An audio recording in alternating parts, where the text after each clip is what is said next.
আমি একদিন খেলে 2 দিন না খেয়ে থাকি। মা যদি বাইরে যায়, মা আমার খাবার দেয় না, আমি কারতে খাবার খাবো? আমার 2 দিন না খেয়ে থাকছে, একদিন খেলেও মা যদি চাই, মা যদি দেয় 10-20 টাকা, এটা দিয়ে আমি খাই। তাহলে তোমার একটা ভালো একটা জায়গায় যাওয়া দরকার না? যাওয়া তো দরকার, কিন্তু আমি যাই না। কিলিকা এনে যে পড়ায় না, আমি হেনে একটু পড়ি, আমি আলিফ বা পুরাটা পারি। আরো হুম। আচ্ছা, এখন চাওয়ার কি আছে? মানে তুমি কি করতে চাও সত্যি করে বলো আমাদের। আমি অবাই চাই, আমি একটু ভালো একটা কাম খুঁজি, কাম কইরা ভাত খাওয়াই। মানে কাম কইরা ভাত খাইবা, চলতে মানে খাইতে পারলেই হইলো নাকি? আয় চুলকানি মনে হইছে, হ্যাঁ চুলকানি, মানে চুলকাইতে চুলকাইতে অবস্থা খারাপ। আপনার দেখেন ভিডিওটা দেখে। যাই হোক, তুমি একদিন আমার সাথে লইবা, আমি তোমার এটি চিকিৎসা করে দেবো এই যে হসপিটালে। কবে? তুমি কবে ফ্রি আছো? আমি এদিকে আপনি আমার পাইবেন। আমার এক মামায় কাম খুঁজে দিয়েছে, এই মামা আমার নিতে আসছিল, 100টা টাকা দিয়ে গেছে। মনে করি যে মামার আমি পাইনি, 10টা তৈরি। হ্যাঁ হ্যাঁ, আমার বিশ্বাস, আমি আর বিশ্বাস পাইনি।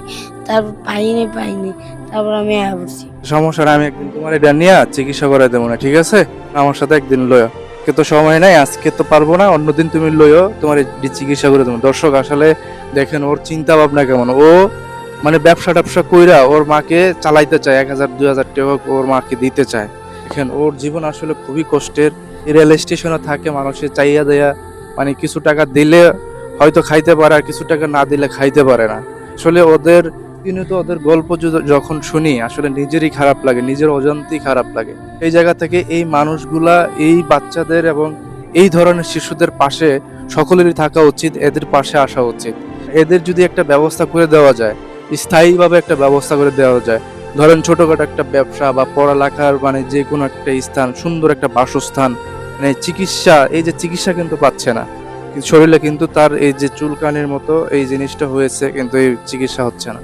এই জায়গাটা আসলে খুবই কষ্টের। আমি প্রতিনিয়ত এদেরকে নিয়ে কিন্তু ভিডিও করছি, এদেরকে নিয়ে কিন্তু কাজ করছি, এর পাশে আমি শ্রম দিচ্ছি, কিন্তু কথা হচ্ছে আমি একা আসলে হবে না। এটা মানুষেরই এগিয়ে আসা উচিত, এদের পাশে থাকা দরকার। পাশে থাকলে হয়তো আমাদের এই পথ শিশু এই জিনিসগুলো আমাদেরকে দেখতে হবে না, এদের কষ্ট আমাদের দেখতে হবে না। সবাই ভালো থাকেন, সুস্থ থাকেন। আর এই ছেলেটা মানে কিছু খাইতে চাইছে, ওকে আমরা এখন নিয়ে খাওয়াবো, কে নিয়ে আমরা এখন খাওয়াবো। ও যেটা খাইতে চাইছে ওইটা খাওয়াবো, ভাত যেহেতু খাইতে চাইছে ভাত খাওয়াবো।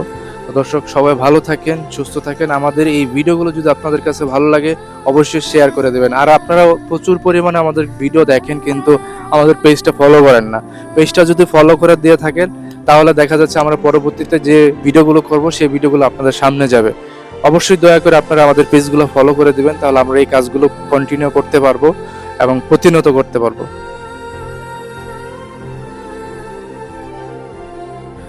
তো দর্শক সবাই ভালো থাকেন, সুস্থ থাকেন। আল্লাহ হাফিজ।